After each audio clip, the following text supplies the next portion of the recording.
Super good to be back. Good to be off the disabled list. Last week was kind of interesting, as I was telling everybody on Saturday night. I'm like, the swelling from this bee sting that I got in my mouth, it's going down. I'm going to be okay.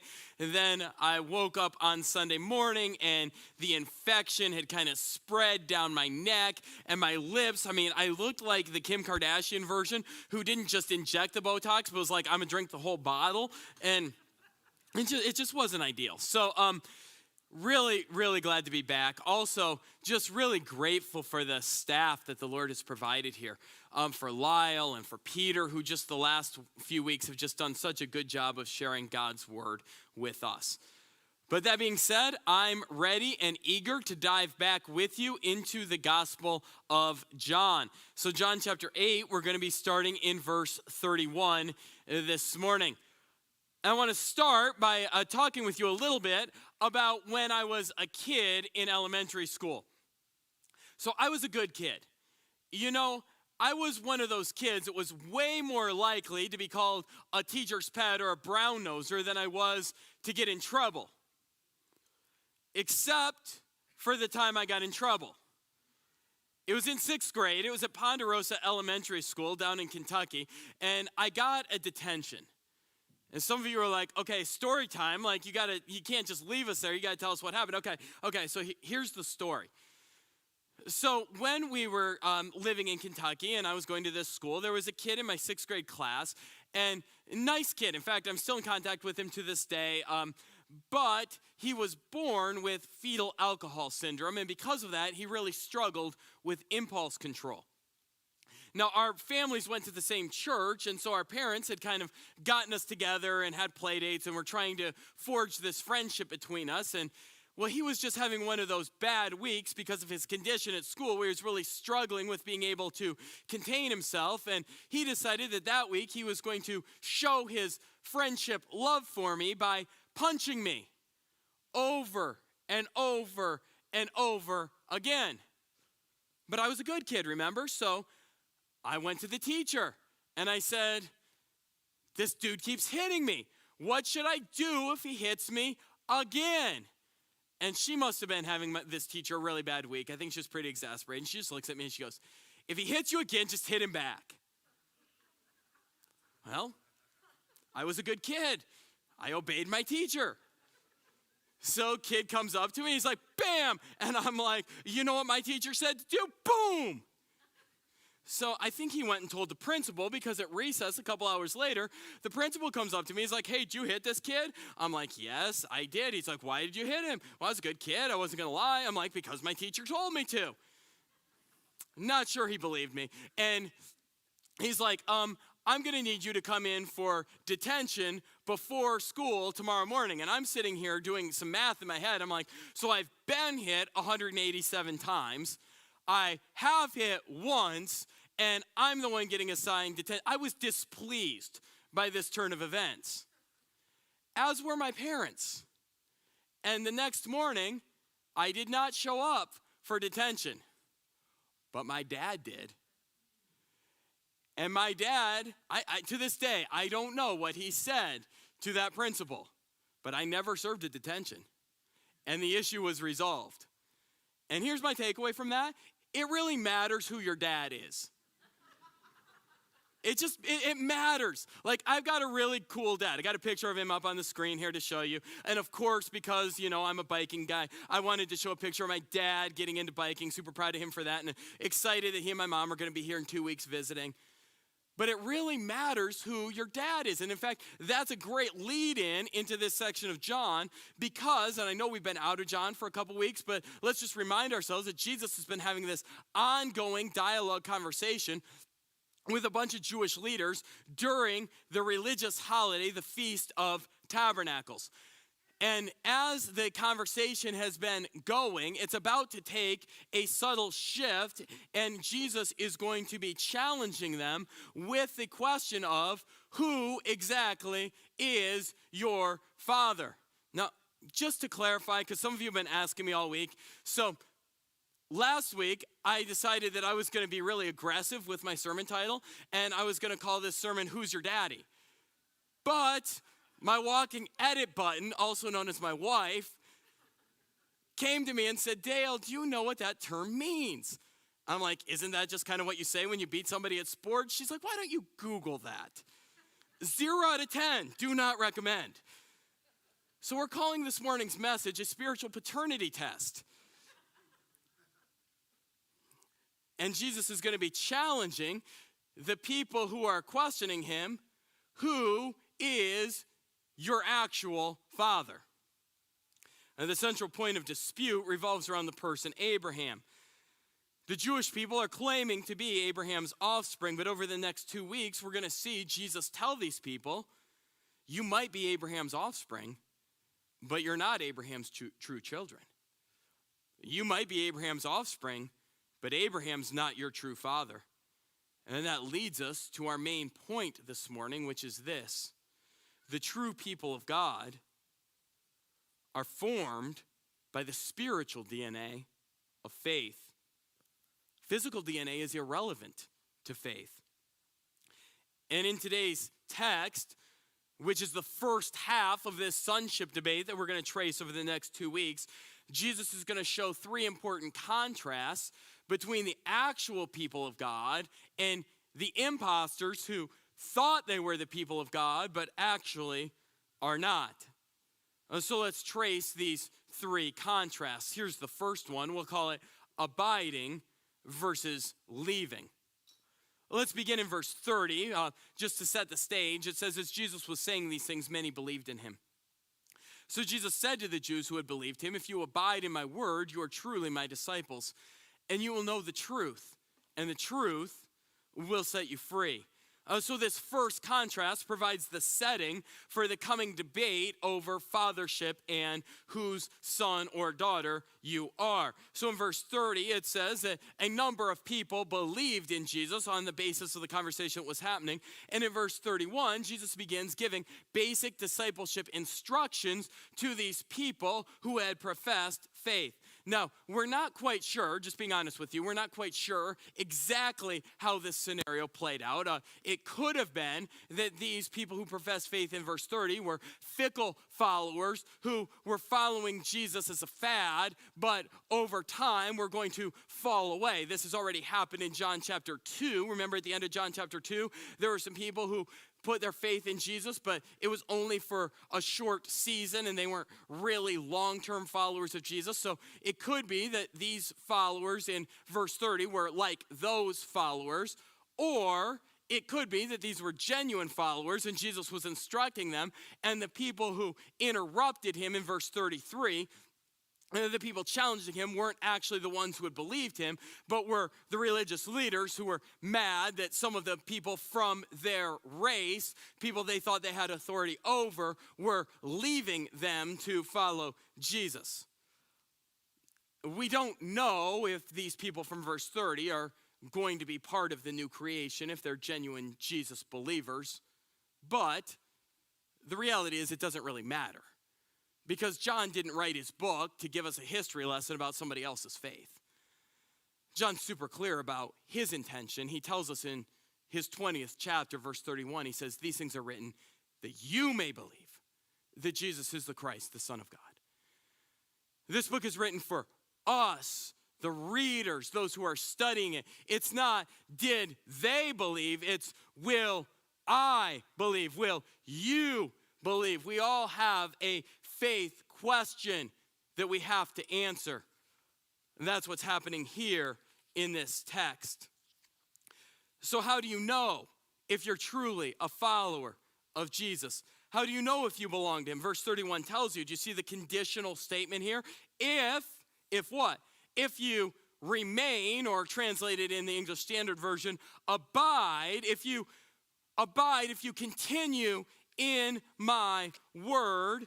Now, when it says in my word here, it's not just talking about the specific verbal content of what Jesus is saying. Word is an all-inclusive term in this passage. Word means how Jesus describes his identity, purpose, mission, values, intention. It's all of it. Jesus is saying, if you center your life around everything that I am, if you, for the rest of your life, center your life on all that I am. How do you know if you belong to Jesus? Who Jesus is and what Jesus is about becomes the defining feature of who you are. See, here's the thing. If you're truly in Jesus, you're going to stay in Jesus for the rest of your life. That's how you know who was a part-time, not really follower versus a genuine follower of Jesus. Now, this is interesting for us because we live in a world where fads are constantly changing. I mean, go to any fast food restaurant in this nation right now, and you'll notice that mixed berry summer is now giving way to pumpkin spice fall. And I'm not gonna lie, I'm pretty jazzed about my salted caramel pumpkin spice Culver's treat, but it's an indication of how quickly our world is like from this thing, to that thing, to the next thing. And what happens if that defines our faith? Like I was doing the Jesus thing for a minute, but then I'm going to be on to the next side hustle. I'm going to be on to the next hobby. I'm going to be on to the next gig. Like there's someone or something else that I'm going to get really fired up about. And Jesus was my thing, but now I'm going to go find a new thing. And Jesus speaks into that. And he said, if I'm truly your thing, I will be your main thing, your ride or die for the rest of your life. Now watch what happens, according to the text, when you center your life on Jesus. Do you see what it says in verse 32? It says, if you abide, verse 31, then verse 32, then you will know the truth, and the truth will set you free. Our world is on a constant chase for truth. And Jesus said, you can know the truth. Man, but how many people in our world sound like Pilate later on in John chapter 18? Jesus is going to stand in front of Pilate. Pilate's going to ask him this key question. What is truth? Man, doesn't that sound like the question our world is asking? What is truth? And Jesus says, there's only one way to know truth. To know truth, you have to know the person who is truth. Now, it's interesting how our world works.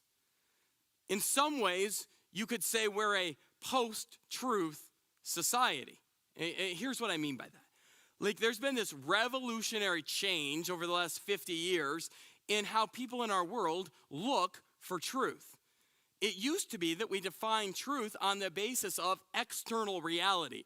What can I see, observe, demonstrate, prove? These things are true. But our society now says, no. Truth is not out there. Truth is in here.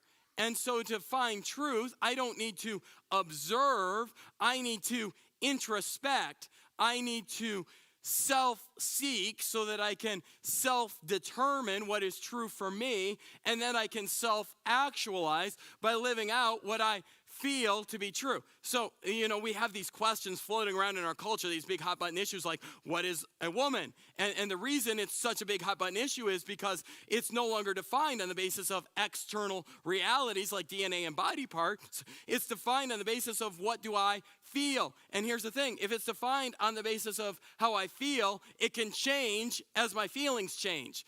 And so truth feels unstable in our world because truth is at the whim of every person's internal subjective feeling. And Jesus says, you want to know truth? Do you want to know rock solid, foundational, unchanging truth? Abide in my word, and you will know the truth. And the truth will set you free. Because truth isn't found in a feeling. Truth is found in a person. Truth is found by knowing the one who created this world and can therefore tell us the truth of how this world functions. Abide in Jesus, and you will know the truth. Well, that sets us up actually for our second contrast. And our second contrast is slavery versus sonship. In verse 33, they answered him, "We are offspring of Abraham and have never been enslaved to anyone. How is it that you say you will become free?" And Jesus answered them, "Truly, truly, I say to you, everyone who practices sin is a slave to sin. The son does not remain in the house forever. The slave does not remain in the house forever. The son remains forever. So if the son sets you free, you will be free indeed." We pursue truth so that we can be free. So how ironic is verse 33? When people who are enslaved claim that they're free. So they rebuke Jesus and they're like, "We're Abraham's kids. We're the chosen people. We're free." And Jesus is like, "Cool story, bro. Except for the Egyptians, the Assyrians, the Babylonians, the Persians, the Greeks, the Syrians, and now the Romans. Other than that, yeah, pretty much 100%. So what exactly is going on? I mean, anyone that knows any little detail of history would know that the Jewish people were subjugated under these dominant world empires over and over and over again. But did you know that there was this Jewish tradition that even though they were conquered, they were still in their spirit internally free because they were able to worship God?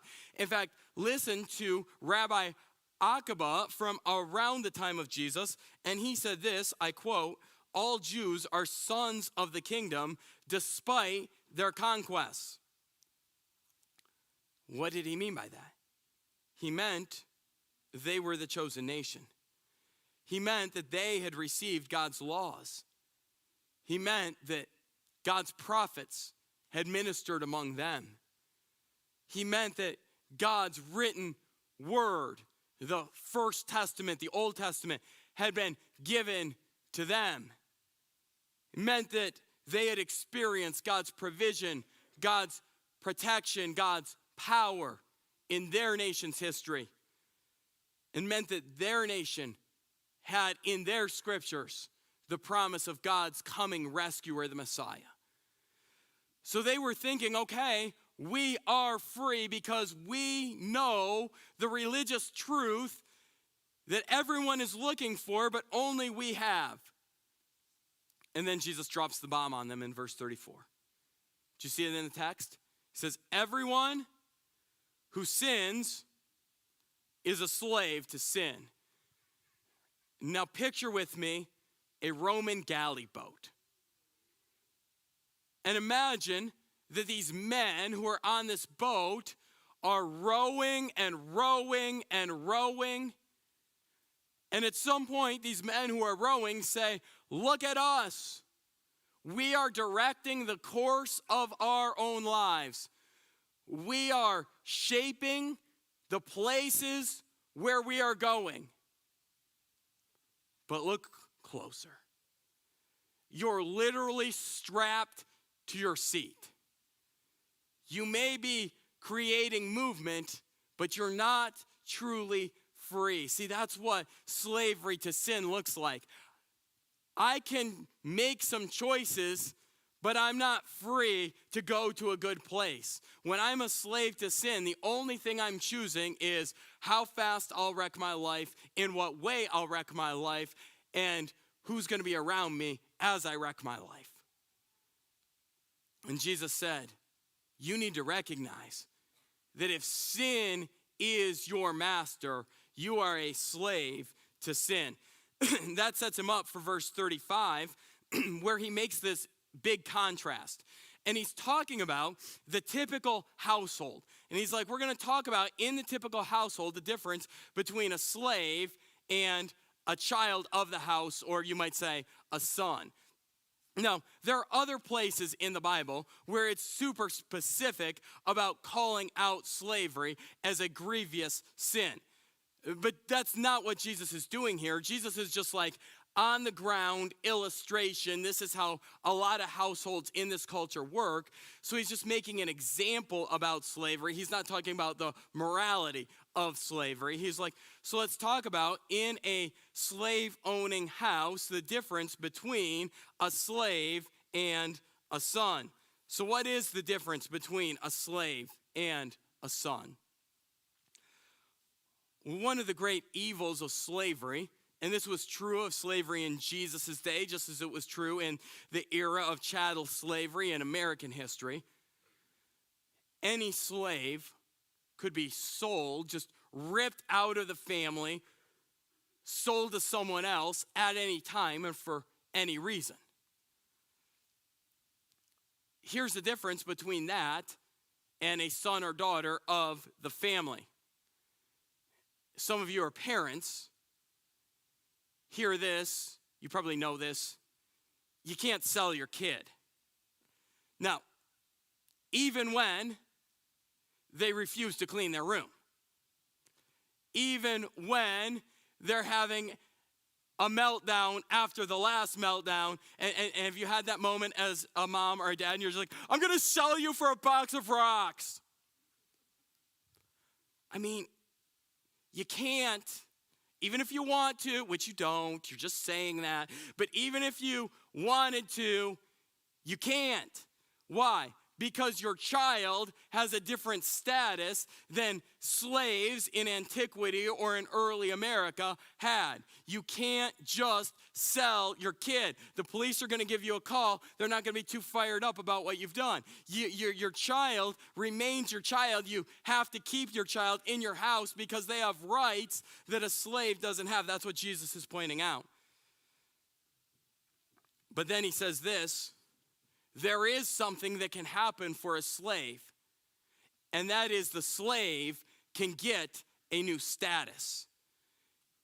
A slave in that culture, in the Roman Empire, could be adopted by the people who owned him or her, and they would rip up the birth certificate and write a new birth certificate, and no longer were you an outsider who lived with the family and worked for the family, but if you were adopted, you are now part of the family. And Jesus is saying, this is spiritually what I can do for you. Now notice how super intentional John is being about the words he quotes Jesus saying.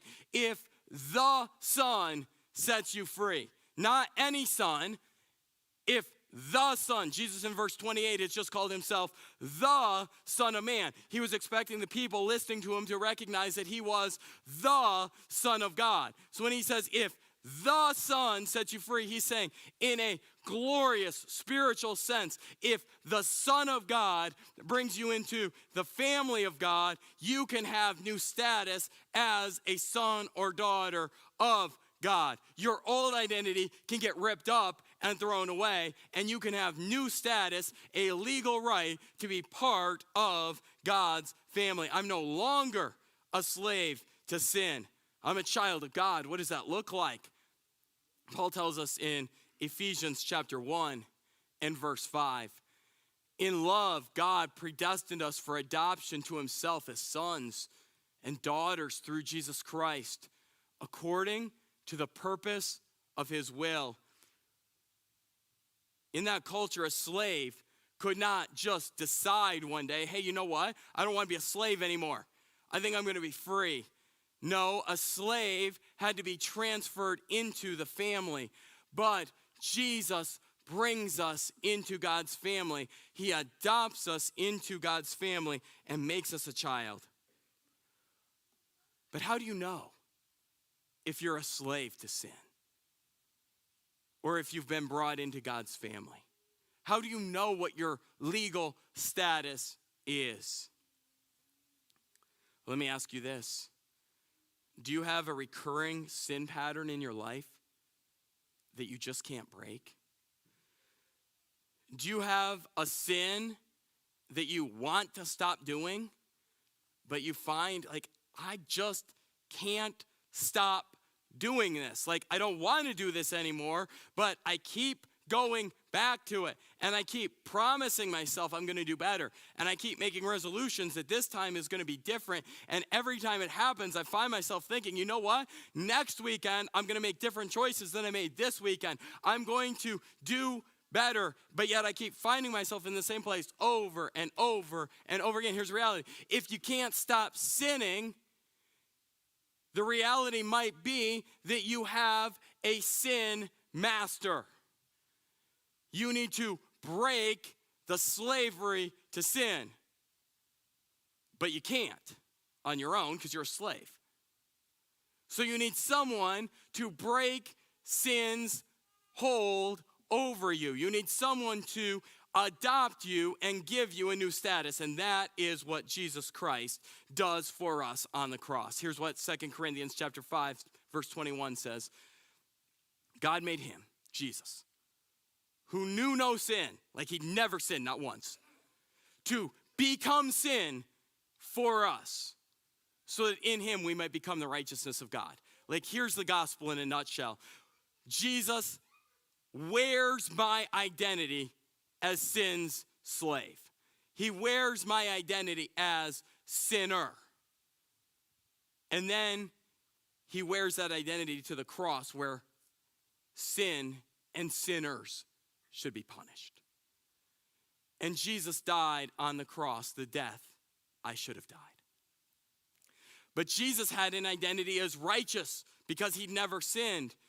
So Jesus wears my identity and gives me his righteous identity as a trade back. What a great deal for us. He takes my sin, I get his righteousness.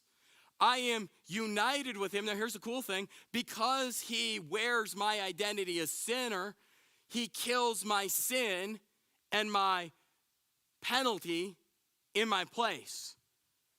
And then I get to share with him his identity as righteous because God didn't leave him dead. After Jesus died on the cross, God vindicated him as righteous by raising him, resurrecting him from the dead, so that Jesus would be known as the righteous one forever. In fact, notice how Paul describes it in Romans chapter 8, starting in verse 29. For those whom God foreknew, he also predestined to be conformed to the image of his son Jesus, in order that Jesus might be the firstborn among many brothers and sisters. You like that? Like, Jesus is the firstborn of many brothers and sisters in God's family. And those whom he predestined, he also called. Those whom he called, he also justified.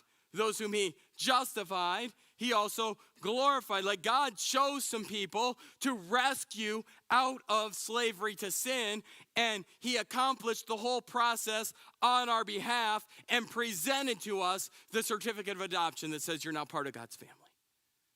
It's the beautiful news of the gospel. We are part of the people of God. How? Because God has done it. How do I receive that? By uniting with Jesus in faith. By saying, I believe that you are who you say you are, that you have killed my sin, that you have brought me into God's family, and I commit my life to you, Jesus, to live as a child of God for the rest of my life.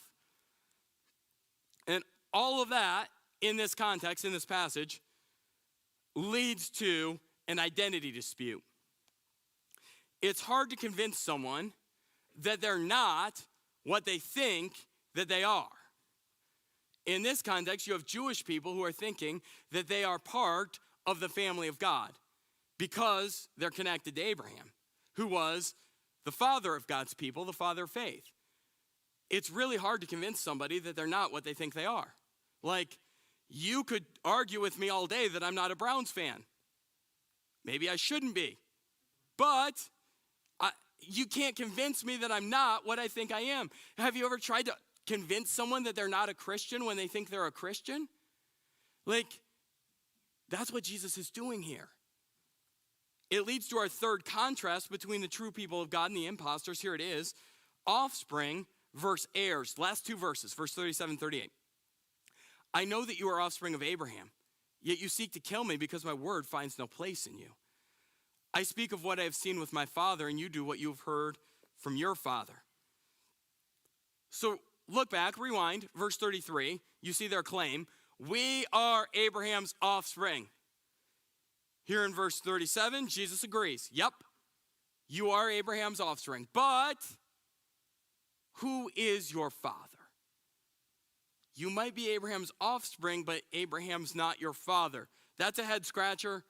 How can we be his offspring, but he's not our father? Well, Jesus is going to hint at in verse 38. What he's going to make explicit next week, we'll see in verse 44. Their father is actually the devil.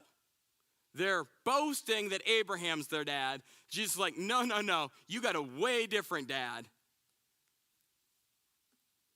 But how does that work? Because Jesus agreed with them that they're Abraham's offspring or Abraham's seed. Well, I got to give you a little theology here so this all makes sense. I came across a book a few years ago. It was by a man named John Reisinger, and the book is called Abraham's Four Seeds. And he argues that there are four different categories of offspring that came from Father Abraham, that great patriarch of the faith. So we're going to put a chart up on the screen, and we're going to walk through these different categories so you understand. Category number one. Abraham has a natural seed. This is every person who can trace their physical DNA back to Abraham.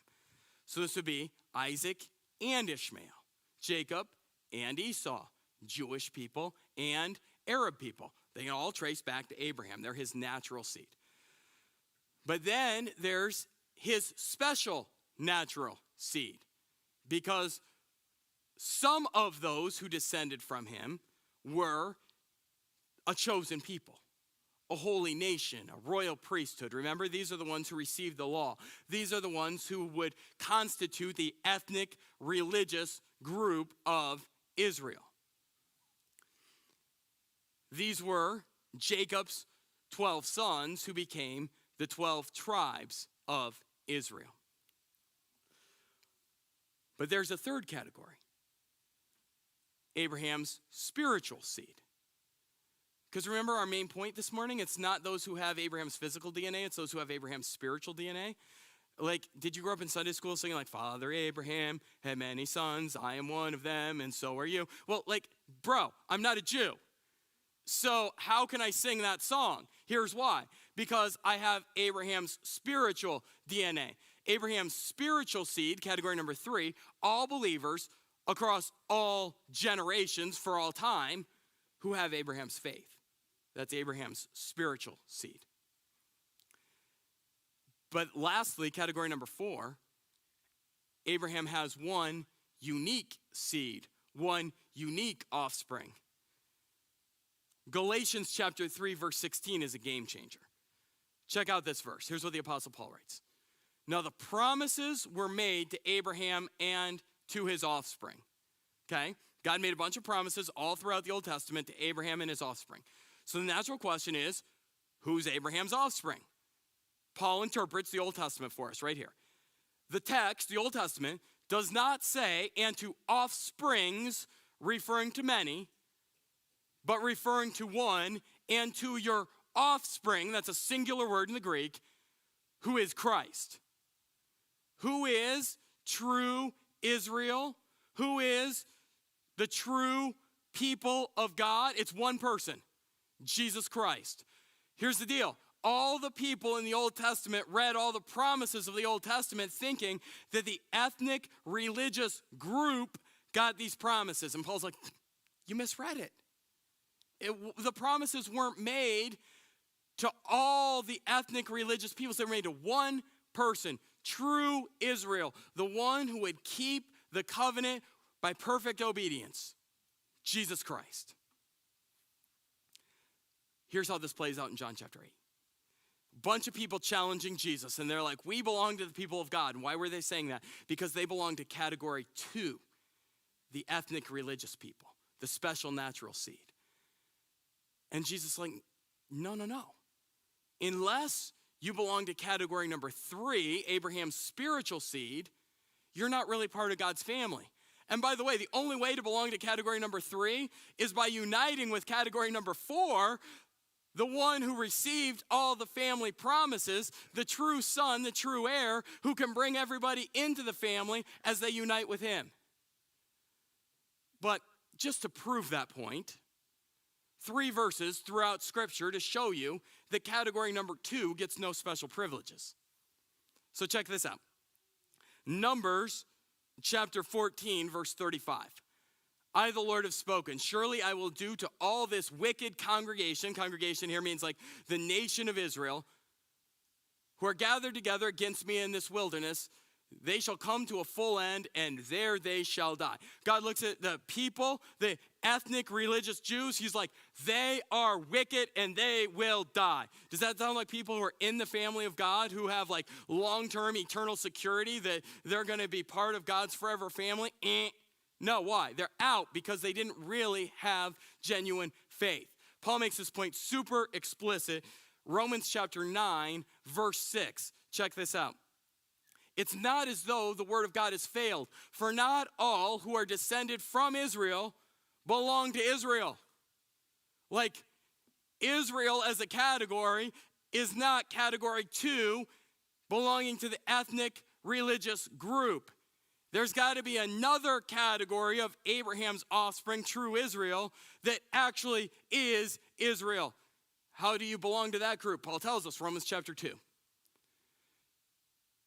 For no one is a Jew who is merely one outwardly, nor is circumcision outward and physical. But a Jew is one inwardly, and circumcision is a matter of the heart, by the Spirit, not by the letter. How do you belong to the people of God?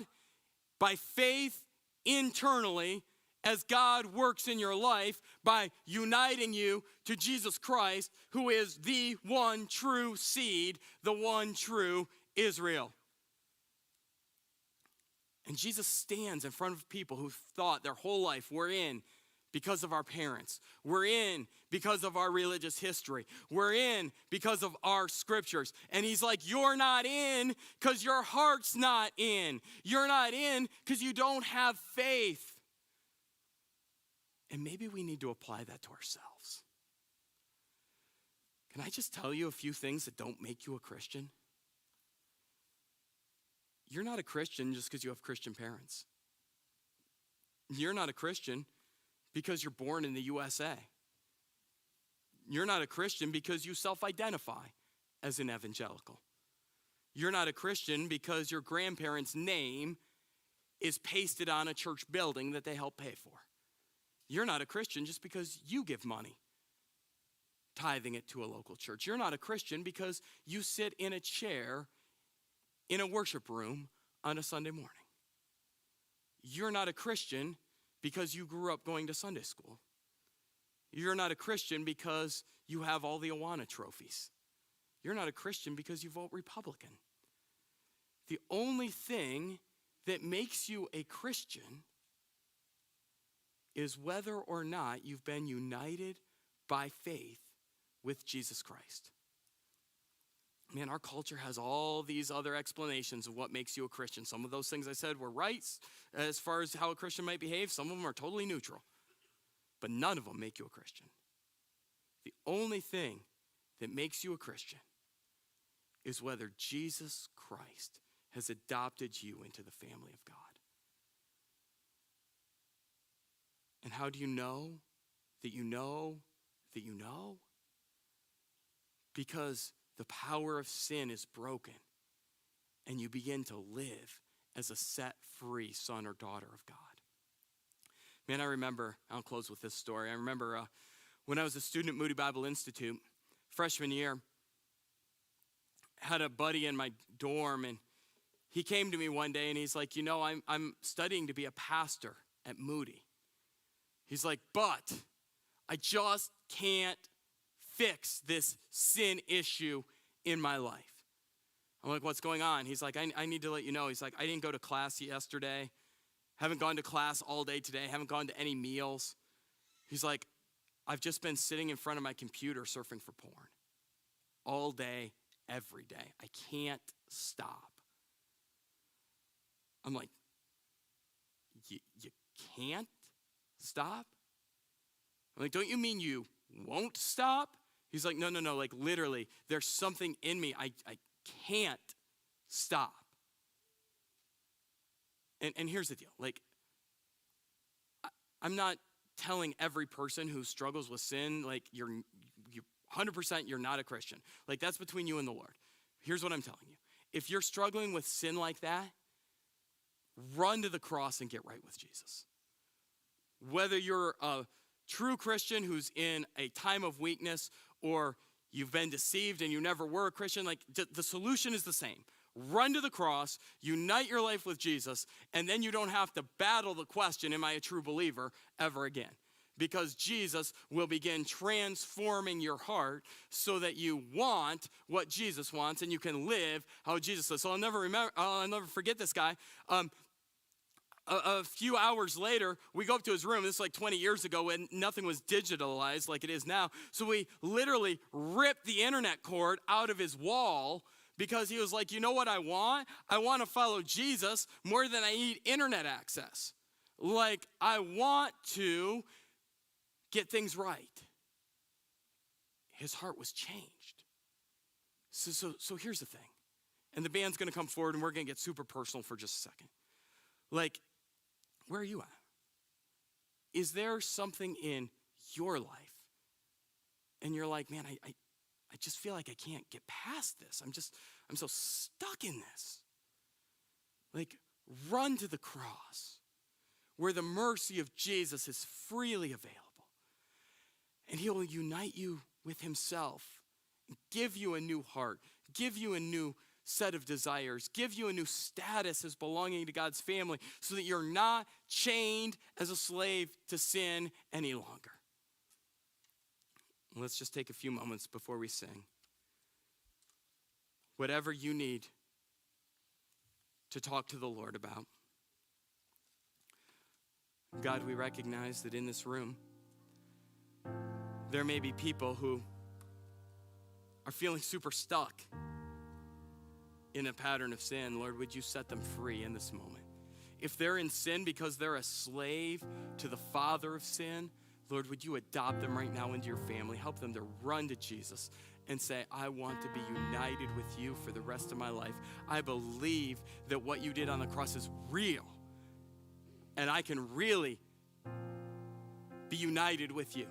So that I died with you to my old self on the cross and I'm resurrected with you to a new creation life that I can experience forever. Lord, if there are those of us here who do believe in you, but we need to trust you more with these areas of our life. We don't want to be sons who live like slaves.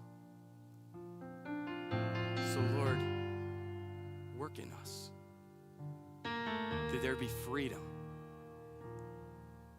in this room, accomplished because of what you've done for us. And we'll say, thank you, Jesus, for your blood